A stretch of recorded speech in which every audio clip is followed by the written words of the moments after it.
If you don't know already, I have bought the cheapest Range Rover in the country and I'm planning to rebuild it in my private car park. Now this Range Rover had a nasty knock on the passenger side. The front axle got ripped out from the gearbox, it snapped the control arm right in half, and eventually I had to go and get a new knuckle because everything was so bent up and welded on there. And with no previous experience and being very skilled with a hammer, I've managed to be successful.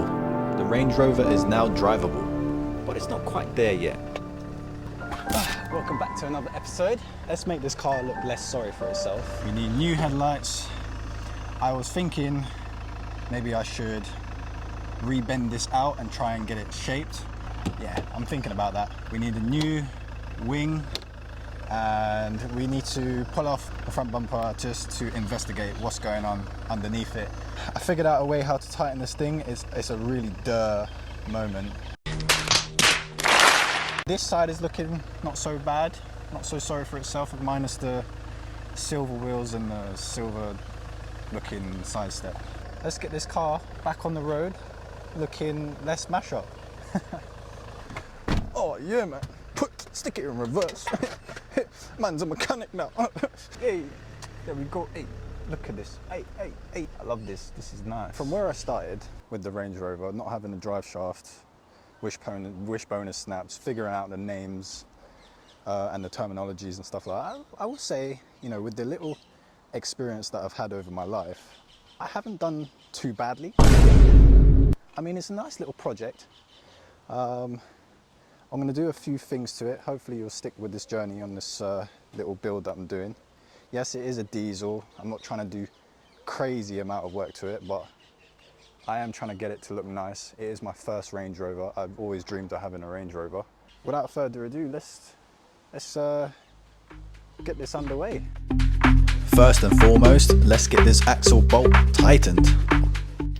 Now, I was racking my brain earlier this week, thinking, how am I going to tighten that bolt? It's like a small diameter for that. This is too big, I might have to cut this down. It's not working. Why is it not working? I've scratched my wheels. Like, what am I going to do? And then I just calmed down and thought to myself, wait, I've got the brakes going. All I have to do is have someone or get a rod to push down on the brakes so it locks the whole wheel. Put this in and then turn it. I'm not claiming to be a mechanic or anything like that. Man's a mechanic now. This is all learning experience for me. I am going to get the car checked after I'm done with it to make sure that it's working fine, it's up to spec.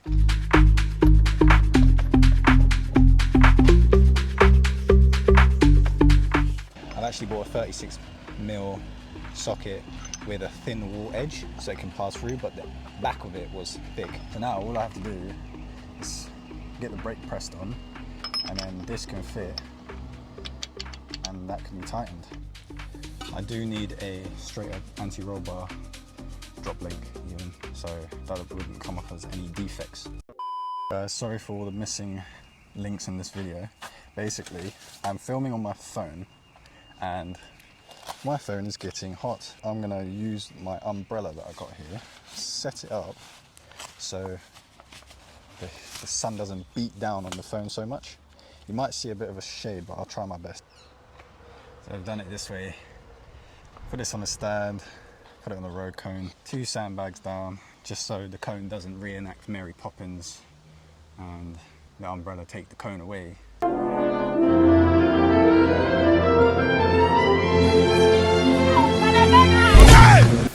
So all I have to do is push that. I'm gonna try and DIY it with cable ties. There we go, cable tied. Now that is not going anywhere. I got myself a breaker bar. That should do it. I mean, how much torque do you want? That is tight. Now I can drive without worrying about the drive shaft bolt coming out. I'm going to do all these checks on these bolts just to make sure that I've done everything tight and it's not going to fall out while I'm driving. So that is it. I've come to the end of the challenging part. Now I can sit back and relax knowing that I can move the car around the car park and piece together a plan on how I want the car to look. audio should be a bit better. So with these Rode mics, you can have a split option or a merge mode option. So there's a mic on the camera and there's a mic on myself. And sometimes, you know, when you go further and come close to it, it can cause like a dynamic 3D sound. So I've now merged them and that should do it. That is all tight. Let me get this, make sure nothing's under there before I pop my tire. So that's the near side damage complete. I'm just hoping I've done a good enough job so I don't have to return to it. But finally I can focus on the looks of the car. That is the wheel securely on there. That is the drive shaft bolt securely on there. So now I can focus on the aesthetics. Now I know some of you, especially in my neighborhood as well, they're like, when are you going to get this front looking nice? yes, don't worry, I have solutions. Now if you open this, this will solve the lights issue. So this is a 2016 headlight. Now, obviously I got a pair. I don't know if any of the connections have changed, any of the connectors have changed. I don't know if the brain of the car will work with it.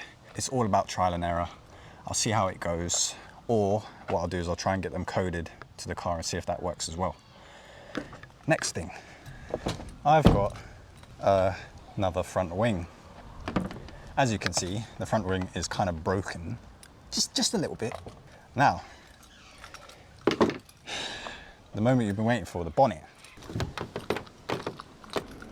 For the bonnet. Oh, don't want to put it on the ground like that. Oh. I paid £350, 2016 model. So it's got the grills. Now the reason why I got a new bonnet instead of redoing this one, I was just thinking about the cost. To get this rebent out, I'm gonna have to take it to a shop. They're gonna have to sand it over and then respray it. Now the price, I reckon, and obviously I'll have to buy a few extra bits as well, like the grills. It will probably be like £350, and there's no point even doing the original bonnet for £350 when I can just go and grab a brand new one with extras and an upgrade as well for the same price. That's all the bits I got for it. I've got new front passenger wing, new bonnet, new lights, wherever I put those. I'll deal with the front bumper another time. So, I'm onto the passenger wing. Now, there's meant to be 7 bolts holding up this thing, but the accident has made it 5. There's 3 at the top, 2 bolts between the chassis and the wing under the wheel arch liner, 1 long bolt at the very bottom of the wing, and another long bolt at the top of the wing under a piece of trim. Once that's all unscrewed, I can just pull it away and give it a look clean. Pretty much no damage at all. I mean, that's bent up a slight bit. It's nothing a crowbar or a hammer can't fix. You get all your sound from, like when they're locking the car, for example. This is where it comes from. I think what I should attack next is this. Strip the car off, get it all nice and cleaned up, see what I need to get and see what I don't need to get. I'm basically investigating it. All these little bits. Like, it's just exploded. Oh, hold on. So I actually didn't know that would just come out that easily. I thought there was a few bolts attached to it, but clearly not.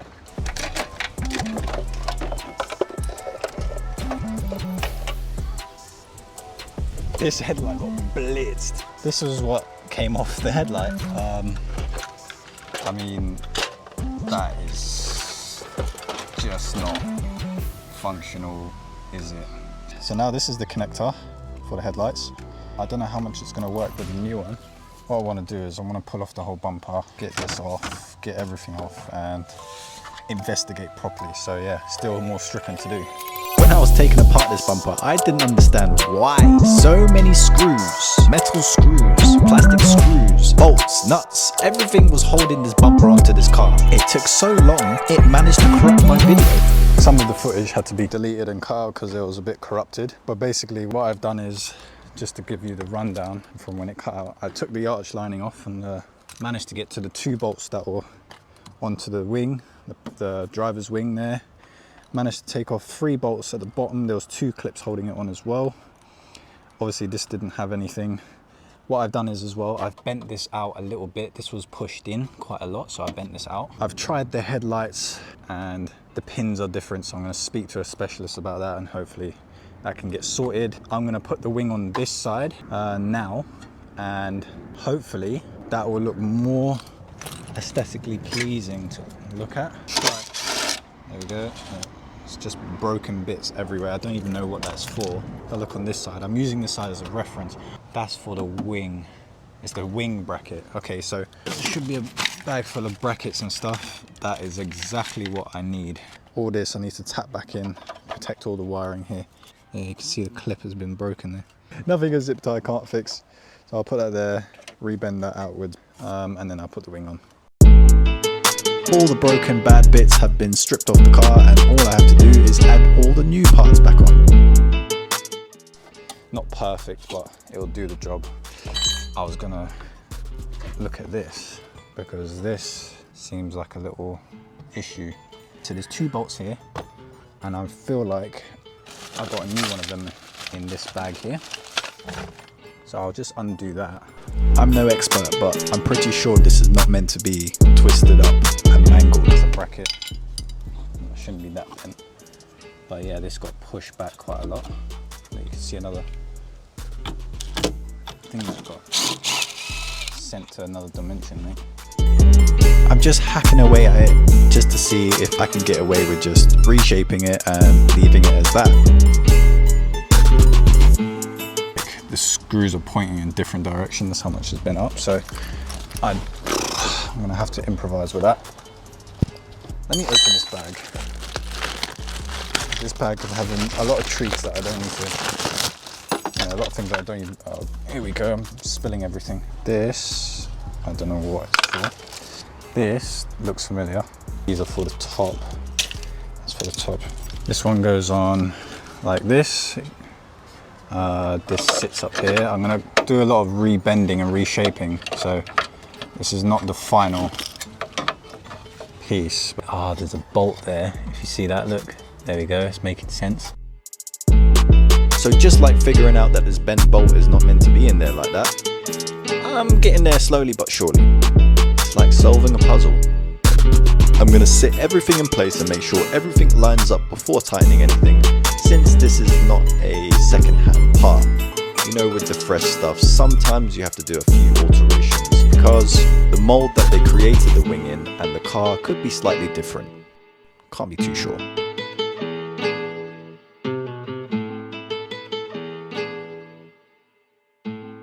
I'll come back when there's a bit of daylight to sort the rest out.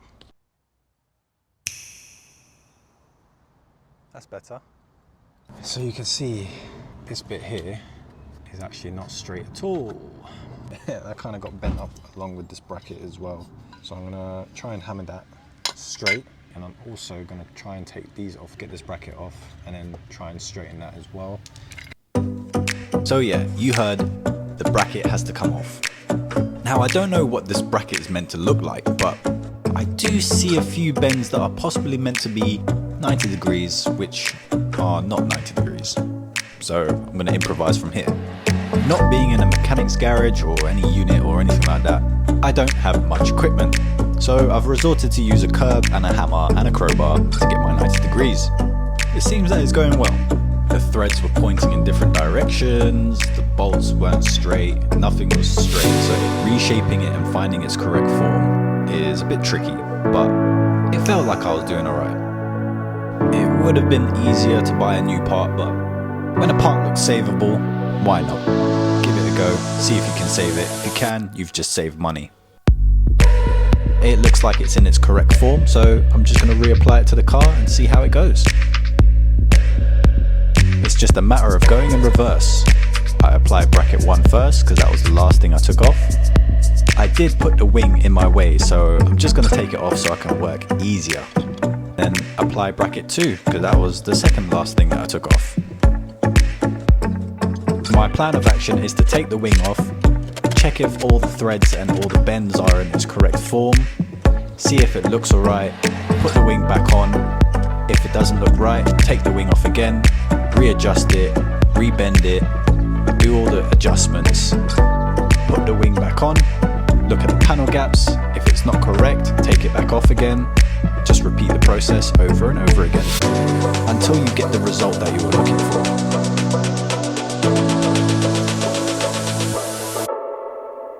So I realized something, that with these plastic clips, I'm meant to put like a metal ring, if I can.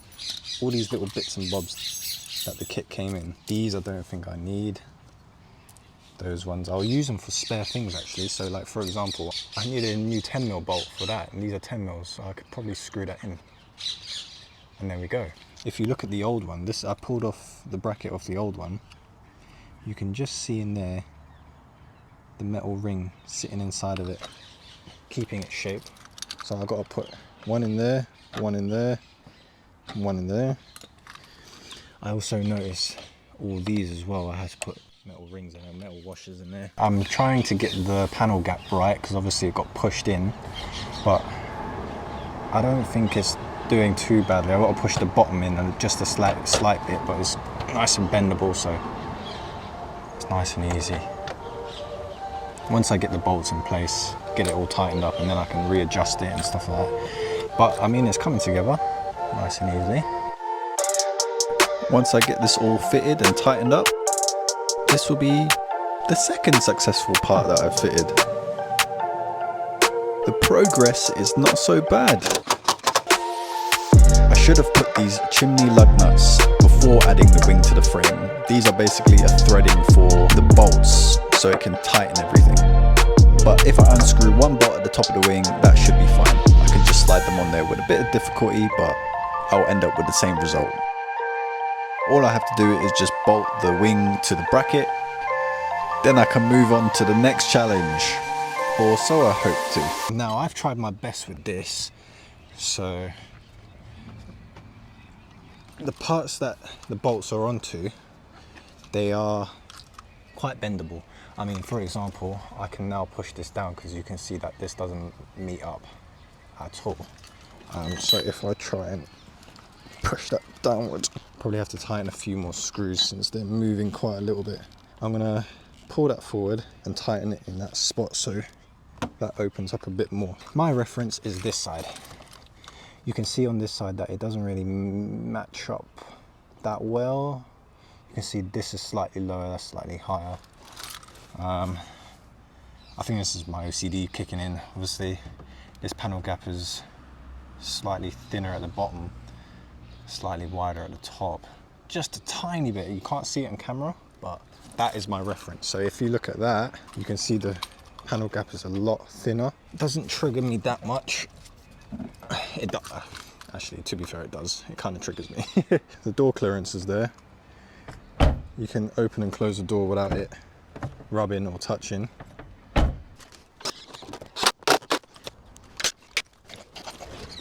So now with a bit of adjusting, you can see it's improved quite a lot. I mean, this is the reference. You can see there.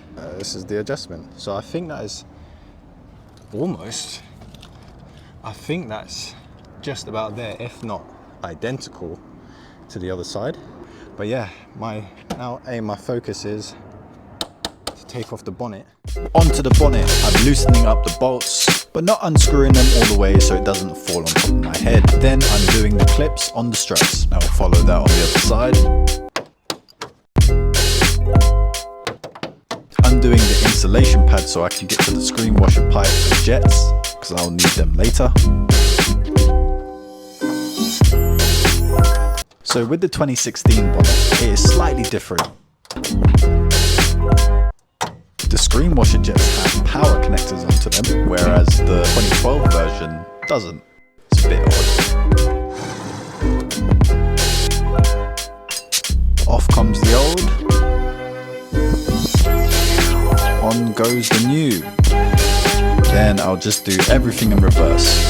Tighten the bolts up, but not all the way because I need to do a few adjustments. Put both of the struts on.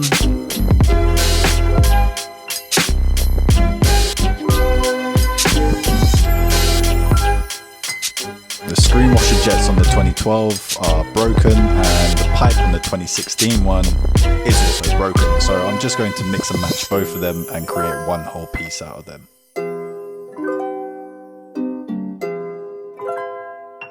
So I also noticed that the nozzles for the screen washer jets changed from the 2012 being smaller and fatter to the 2016 being longer and thinner. But since the 2012 jets are broken, I'm just going to use the 2016 ones.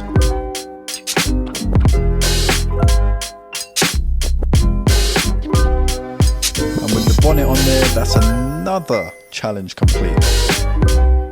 I'm doing well.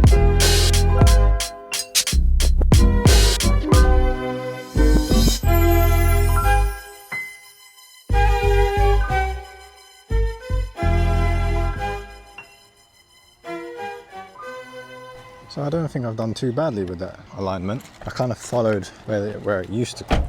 Actually, no, I've done pretty badly. So I've got to realign it, make sure that's all straight, and then I can put the lights in. All I have to do now is stick the lights in and the front bumper, but I might leave that last. I'll stick the lights in. Let me stick the lights in. Wait, this is right hand side. What am I doing, mate? Not thinking straight, not thinking straight. I'm coming to the final stages now, and it's starting to look very nice. I think these lights look so aggressive, which is the sort of style I'm going for. It's looking more like a car and not a freak accident.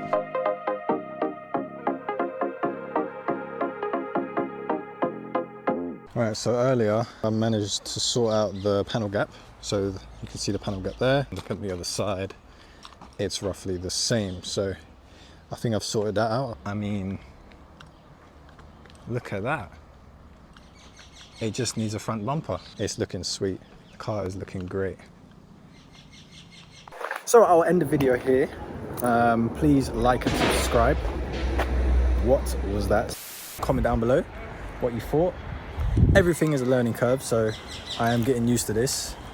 But she drives well, and that's her almost complete. Almost complete. I catch you on the next one. Take care. Peace. Next time on The Range. I realized I made a big mistake.